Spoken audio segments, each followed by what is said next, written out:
two side by side, and it's extremely difficult to tell the difference. Viewers were certainly fooled. This transformation was a triumph in makeup and prostheses, especially when considering the fact that the film's prosthetic makeup designer, Kazuhiro, said that turning an actor into a real person can be the most difficult task a makeup artist faces, as the audience already has an image in their head of what that person should look like. So what made this especially difficult?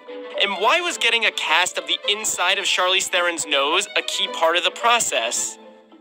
Kazuhiro is no stranger to turning actors into real people. He won the Best Makeup Oscar for 2017's Darkest Hour, in which he made Gary Oldman look exactly like Winston Churchill. For Bombshell, he worked with makeup department head Vivian Baker and hairstylist Anne Morgan. The trio received an Oscar nomination for their work on the film.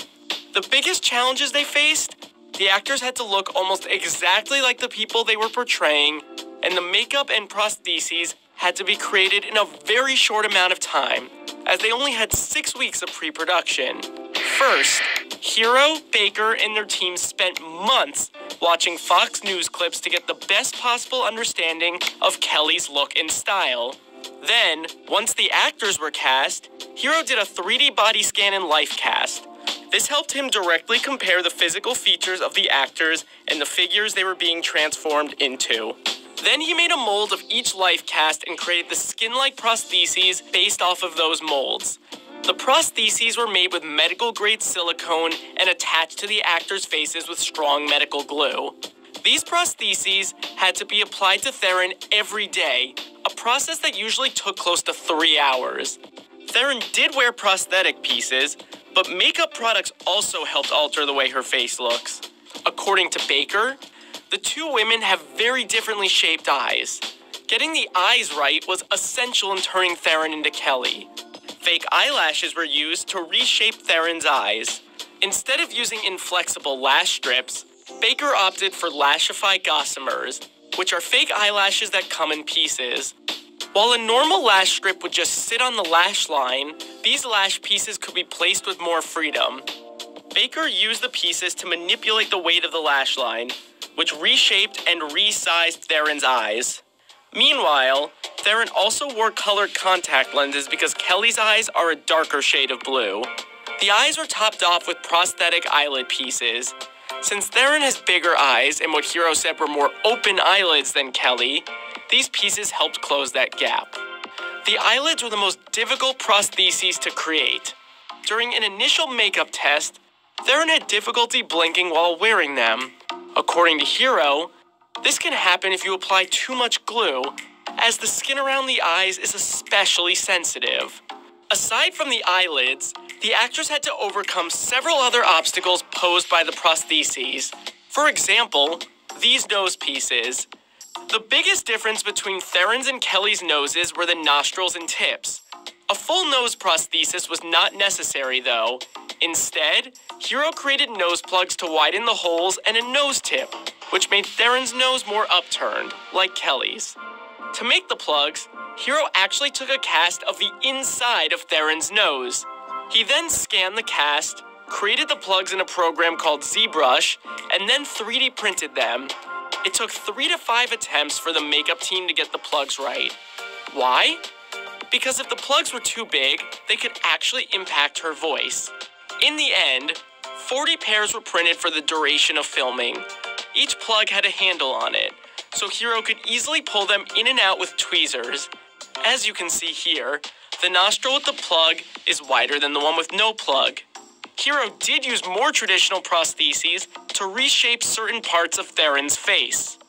The makeup team found that Kelly had a more angular face than Theron, so they gave Theron a jaw piece that helped create this look. To further define the angular and square appearance, Theron also wore a fake chin. One final observation was that Theron had a much higher forehead than Kelly. You can't really create a prosthesis to make somebody's head lower, so he deferred to the hair department. Their decision? Bring Theron's hairline down.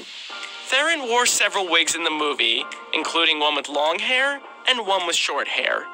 According to Morgan, lowering the hairline best helped give Theron a, quote, heart-shaped face like Kelly's. But before Theron was fully camera ready, the team also had to apply beauty makeup on top of the prostheses. Now, this is never easy to do, but they also had to apply extra makeup to her to make her look like an anchor who is going on live television. Plus, beauty makeup doesn't easily stick to prostheses and is prone to come off. So Baker mixed the foundation with face mist and then airbrushed it on, which ensured that all the makeup stuck to the prostheses for long shoot days. It worked, and as you can see here, Theron was even able to apply some of her own makeup while getting ready. And for a few instances, when the makeup did start to fall apart on set, the film would later touch up the makeup digitally. That way, they wouldn't have to apply makeup all over again themselves. It was a handy way to save time and money on set. Yet, getting the makeup to stick isn't the only challenging part of acting with prostheses. There's a risk of them limiting an actor's performance, which could have happened to Theron if the makeup team had added even more pieces to her face. To avoid restricting the performances, Hiro limited the use of prostheses whenever he could. Put all of these features together: the forehead, the hair, the chin, the tip of the nose, the nostrils, the eyelids, the eyes, and the makeup that went on top of it, and you have Megyn Kelly. So, in the end, just how realistic did it all turn out?